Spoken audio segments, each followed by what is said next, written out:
6A में हम लोगों ने पढ़ा डिस्टेंस फॉर्मूला से क्वेश्चन और ओरिजिन फॉर्मूला से बात की हम लोग।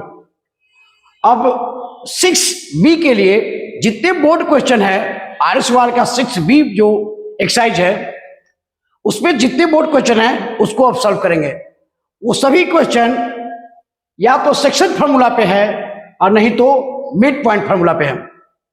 तो जब आप इसमें वीडियो देखिएगा कोऑर्डिनेट पार्ट 1, तो पार्ट 1 में मैं पूरे कोऑर्डिनेट को एक्सप्लेन किया हूं 10th के सिलेबस के अकॉर्डिंग क्या क्या है, किस तरह से वर्क करता है। फिर एक बार मैं इस टॉपिक को एक्सप्लेन कर दे रहा हूं ताकि इस पे क्वेश्चन जितना बनाए आपको क्लियर समझ में आए कि हाँ हो क्या रहा है। तो सेक्शन फॉर्मूला कहता है क्या कि पहले इस पर बात करते हैं हम लोग सेक्शन फॉर्मूला पे। ये कह रहा है कि कोई एक पॉइंट है ए, दूसरा कोऑर्डिनेट है बी और इसका कोऑर्डिनेट है x1 y1 और इसका कोऑर्डिनेट हो x2 y2 और कोई इसमें कहीं पॉइंट हो C जिसका कोऑर्डिनेट हो xy और E और C का डिस्टेंस हो m और C और B का डिस्टेंस हो n। तो हम लोग एक रिलेशन निकालते हैं जहां x equal to m into x2 plus n into x1 by length of the line means m plus n and y equal to हो जाता है m into y2। Easy formula है, क्रॉस कीजिए y के बाद जो y निकालना है तो y के साथ क्रॉस कीजिए, x निकालना है तो x के साथ क्रॉस कीजिए। तो y equal to m into y2 plus n into y1 by m plus n। दोनों का डिनोमिनेटर सेम रहेगा। इजी है। m इंटू x2, x जब निकाल रहे हैं तो सिर्फ हम x की बात करेंगे, y निकाल रहे हैं तो y की बात करेंगे और डिनोमिनेटर में दोनों में लेंथ है लाइन AB का, लेंथ है लाइन AB का। इससे कोई कंफ्यूजन नहीं होना चाहिए। यह है सेक्शन फॉर्मूला। रही बात, अब यहां से आपको क्या करेगा 1 2 3 4 5 6 7 8 वेरिएबल है, या तो रेशियो गायब कर देगा यानी हाइड कर देगा और आपसे पूछेगा या इसका कोऑर्डिनेट या इसका कोऑर्डिनेट कोई आपसे एक पूछेगा। उसमें हम लोग क्या यूज करेंगे, ये सेक्शन फॉर्मूला। जब रेशियो पूछेगा तो हमेशा रेशियो में हम लेट करेंगे क्या k रेशियो 1, ये मान लो या कांस्टेंट रेशियो 1। उसके बाद क्या करेंगे k का वैल्यू निकाल लीजिए सेक्शन फॉर्मूला से। तो मान लीजिए हम k का वैल्यू निकालते हैं 2/3। पूछेगा क्या कि ये C जो पॉइंट है इस लाइन AB को किस रेशियो में डिवाइड कर रहा है। तो हम लोग मान लेंगे k रेशियो 1। कुछ भी पूछेगा जब भी मान लेंगे k रेशियो 1 और सेक्शन फॉर्मूला से मान लीजिए k का वैल्यू निकाल दिए क्या a/b मान ले निकाल दिए। यहां रख देंगे a/b रेशियो 1 यानी क्या कर रहा है a रेशियो b में ये C पॉइंट जो है AB लाइन को a रेशियो b में डिवाइड कर रहा है। ये फॉर्मेट होगा जब हम लोग को रेशियो फाइंड करना होगा। जब कोऑर्डिनेट फाइंड करना होगा तो डायरेक्ट सेक्शन फॉर्मूला यूज करके सॉल्व कर लेंगे। आइए अब इस पे क्वेश्चन देखते हैं सेक्शन फॉर्मूला पे। लेकिन सेक्शन फॉर्मूला पे जाने से पहले आपको एक बात बता दे, मिड पॉइंट को मैंने नहीं एक्सप्लेन किया, मिड पॉइंट को बता देता हूं। ये सेक्शन फॉर्मूला हुआ, इसको इरेज करते हैं और आपको एक्सप्लेन करते हैं क्या मिड पॉइंट फॉर्मूला, उसको भी आप देख लीजिए। मिड पॉइंट फॉर्मूला में यानी आप ये टॉपिक एक्सप्लेन कर रहे हैं। ये क्या कर रहा है, मिड मतलब क्या बीच में होता है। AB का मिड पॉइंट कौन होगा, C मान लेते हैं।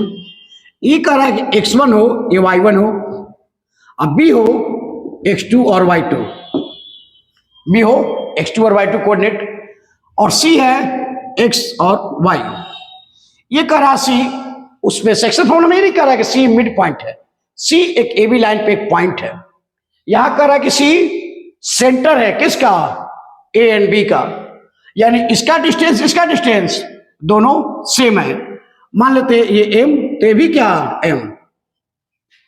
तो सेक्शन फॉर्मूला से देखिए m इंटू x2 क्या हो जाएगा m into x2 plus m into x1, m into x1 by m plus m, यानी क्या आएगा, दोनों में क्या कॉमन है, m, तो क्या बचा, x2 plus x1 by 2m, mm cancel, then x2 plus x1 by 2, कैसे निकल गया, x का वैल्यू, यानी मिड पॉइंट फॉर्मूला में x1 प्लस x2 बाई 2 लिखेंगे तो x निकल जाएगा, और y निकालने के लिए सिमिलरली यही प्रोसेस अपनाएंगे, क्या, m into y two plus m into y1 by m plus m, दोनों में क्या कॉमन है, m कॉमन ले लिए, क्या बचा, y2 minus y1, sorry y2 plus y1 by 2m, mm cancel, and it will B y2 plus y1 by 2, यानी कि अगर हमको कोऑर्डिनेट फाइंड करना था तो c का कोऑर्डिनेट क्या हो जाता, x2 प्लस x1 बाई 2 और y1 प्लस y2 बाई 2, एक कोऑर्डिनेट हो जाता किसका, c का, इसको कहेंगे मिड पॉइंट फार्मूला। तो हम लोग को सेक्शन फार्मूला और मिड पॉइंट फार्मूला ये दो यूज करना है 6b में, और 6b में अब जितने बोर्ड क्वेश्चन है 1 बाय 1 चलते हैं सॉल्व करने, इसके रेशियो निकालेंगे, पॉइंट निकालेंगे, आइए देखते हैं 1 बाय 1 क्वेश्चन। देखिए 6b में एग्जाम्पल थर्ड जो 2009 बोर्ड एग्जाम में आया हुआ है, कह रहा है क्या question, find the coordinates of the points of trisection of the line segment joining the points a of -5 6 and b of 4 -3। Question को ध्यान से पढ़ेंगे तो क्या कर रहा है, ट्राई सेक्शन, यानी क्या, 3 पार्ट में एक लाइन को बांटा है, किसको, a और b को डिवाइड कर दिया है कितना में, 3 पॉइंट में, मान लेते एक p है और दूसरा q है, इक्वल पार्ट में, 3 इक्वल पार्ट में ट्राई सेक्शन है, तो पूरे लाइन को 3 इक्वल पार्ट में बांध दिया है, ये डिवाइड कर दिया है 1 2 एंड 3। ए का कोऑर्डिनेट आपको दे दिया है क्या, -5 6, और बी का भी कोऑर्डिनेट दे दिया है क्या, 4 -3।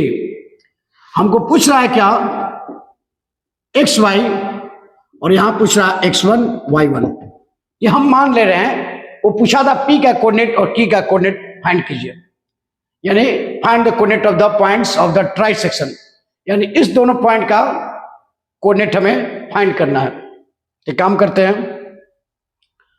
पहले मेजर करते हैं क्या, ये लेंथ 1 है और यहां से यहां तक 2 है, मानते क्या है 3 पार्ट है, तो मान लीजिए एक ये पार्ट होगा तो ये 2 पार्ट होगा, और ए से पी तक 1 हिस्सा है, 3 पार्ट में है पूरा, इक्वल पार्ट में है, 3 पार्ट में डिवाइड किया गया इक्वल पार्ट में, तो 1 पार्ट ये 1 हो गया, ये P से B तक क्या हो जाएगा, 2 पार्ट मिलकर 2 हो जाएगा, तो यहां से यहां तक 1 है और यहां से यहां तक 2 है, तो इसको मान लेते हैं हम क्या, ये सेक्शन फॉर्मूला यूज करते हैं, तो यहां लिख सकते हैं x इक्वल टू, ये अबाउट आप समझिए कि क्या m है और ये क्या है 1 है, अब वो भूल जाइए, Q पॉइंट को भूल जाइए, तो क्या होगा 1 इंटू 4, तो लिखेंगे पहले क्या, we know section formula,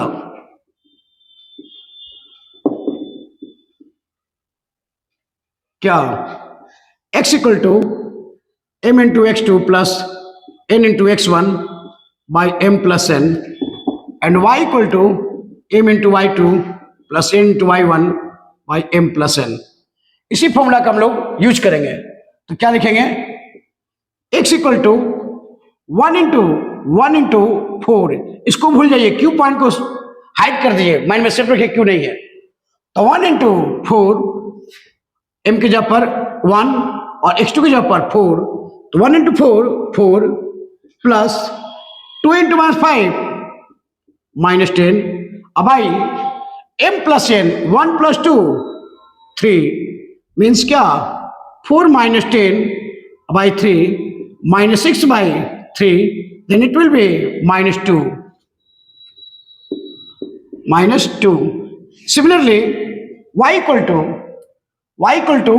1 into -3, 1 into यानी m into y2 की जगह क्या है -3, तो 1 into -3 plus 2 into 6 12 by length 1 plus 2 means क्या 3, ये क्या हुआ 9/3, 3 3 जा 9, यानी ये क्या आ गया 3। तो इससे क्लियर हुआ क्या, p कोऑर्डिनेट मेरा क्लियर हो गया। p x y means p x का वैल्यू क्या है -2 और y का वैल्यू 3, यानी मेरे पास एक रिजल्ट आ गया -2 3। सही है।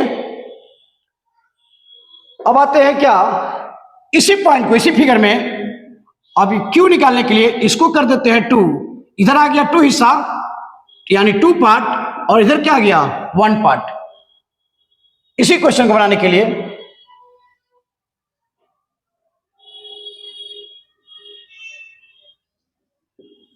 अगेन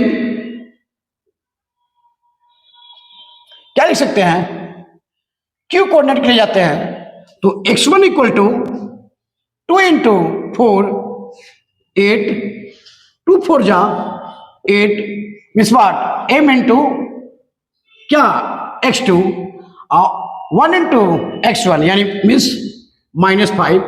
अब आई टोटल लेंथ 2 + 1। देखिए अब q निकालना है तो p को क्या कर दिए हाइड कर दिए, तो अब यहां से क्या हो जाएगा 2 पार्ट, ये क्या है 1 पार्ट।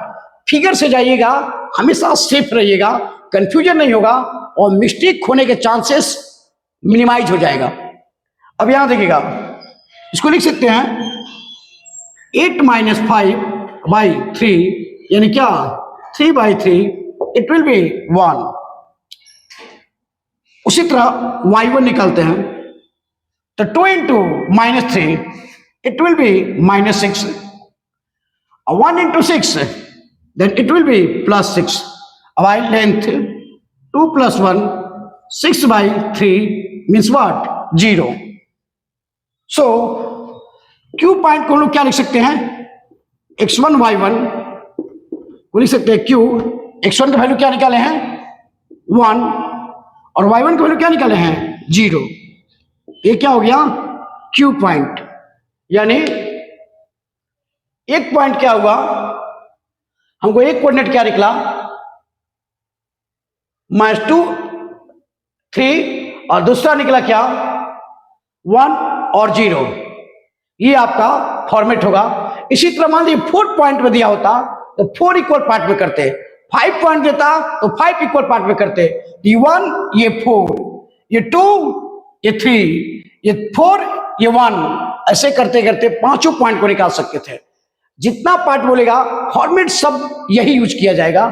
ये क्वेश्चन अगर बना लेते हैं और सेक्शन फॉर्मूला आप क्लियर है कंसेप्ट आपका, तो ऑफ कोर्स आप इस टाइप का जितना क्वेश्चन भी आएगा, डाटा चेंज करें, ट्राई सेक्शन बोले, 5 पार्ट में बोले, 6 पार्ट में बोले, कोई फर्क आपको नहीं पड़ेगा। कंसंट्रेशन सिर्फ होना चाहिए कि हाँ सेक्शन फॉर्मूला कंसेप्ट होना चाहिए आपके पास, और क्या ये आइडिया होना चाहिए, ये कंसेप्ट होना चाहिए कैसे ये डिवाइड करना है। ऐसा करते हैं तो ऑफ कोर्स आप हर कोऑर्डिनेट फाइंड कर सकते हैं। इसमें आपको 1% भी इफ और बट की रिस्क नहीं लेना पड़ेगा। इसलिए मेरा मानना है कि आपको जो क्वेश्चन बताते हैं वो खुद से भी बुक में देखिए, एक क्वेश्चन पढ़िए और खुद से भी सॉल्व कीजिए। डाउट हो फिर वीडियो देखिए, फिर सॉल्व कीजिए। मैं श्योर हूं कि जो मैं एक्सप्लेन कर रहा हूं इससे बाहर क्वेश्चन नहीं आएगा। अगर आएगा भी तो डाटा चेंज करेगा। मान लीजिए सपोज दैट यहां -5 6 दिया हुआ है, यहां 8 2 दे दिया, यहां 7 4 दे दिया, तो क्या आप नहीं सॉल्व कर पाएंगे? जब ये सॉल्व कर लीजिए, ये आप फॉर्मेट समझ गए हैं, तो डाटा कोई भी चेंज करे उससे कोई फर्क नहीं पड़ता है। ये 2 पॉइंट कर रहा है, 5 पॉइंट कर दे, 6 पॉइंट कर दे, फॉर्मेट यही यूज करेंगे। अब टाइम नहीं है, इसलिए ज्यादा से ज्यादा प्रैक्टिस कीजिए। कोऑर्डिनेट 6 मार्क्स का है ये नहीं भूलिए, एक एक मार्क्स इंपॉर्टेंट है। इसके लिए आपको मुझे लगता है कि कोऑर्डिनेट में ज्यादा टाइम देने की जरूरत नहीं है। अगर आप 1 डे बैठते हैं ना, एक दिन के लिए 3 शिफ्ट 3 आवर का, यानी 9 आवर, तो 9 आवर में कोऑर्डिनेट आप ऐसा कर लीजिएगा कि 10th के बोर्ड एग्जाम ही नहीं, लाइफ में कभी भी आपको दोबारा पढ़ने की जरूरत नहीं पड़ेगी। आप एक बार देखिएगा, आपका कंसेप्ट क्लियर हो जाएगा। इसी तरह line by line other question भी हैं। मैं थर्ड एक्सप्लेन किया जो 2009 बोर्ड एग्जाम में पूछा था। हो सकता है 2 मार्क्स का भी हो सकता है, या क्वेश्चन 3 मार्क्स का भी हो सकता है। ये क्लियर नहीं है कि कितने मार्क्स का पूछेगा, और ये कितने मार्क्स का पूछा था उस समय, ये मुझे आइडिया नहीं है। हमको लगता है 2 या 3 मार्क्स के पूछा हुआ, याद नहीं है। लेकिन ये क्वेश्चन पूछता है इस टाइप का, डाटा चेंज भले कर दे, हो सकता है क्वेश्चन रिपीट भी कर दे। बोर्ड एग्जाम में अधिकांशतः क्वेश्चन रिपीट करते हैं। अबाउट 20% क्वेश्चन रिपीट किया जाता है, 30% क्वेश्चन एक्स्ट्रा होता है या तो डाटा चेंज होता है। अब आते हैं नेक्स्ट वीडियो में बात करेंगे, नेक्स्ट क्वेश्चन में बात करेंगे। अभी ये क्वेश्चन एग्जाम्पल 3 था। आगे जितना बोर्ड क्वेश्चन है उसको 1 बाय 1 हम सॉल्व करते हैं। इसको तब तक प्रैक्टिस कीजिए। मिलते हैं नेक्स्ट वीडियो में।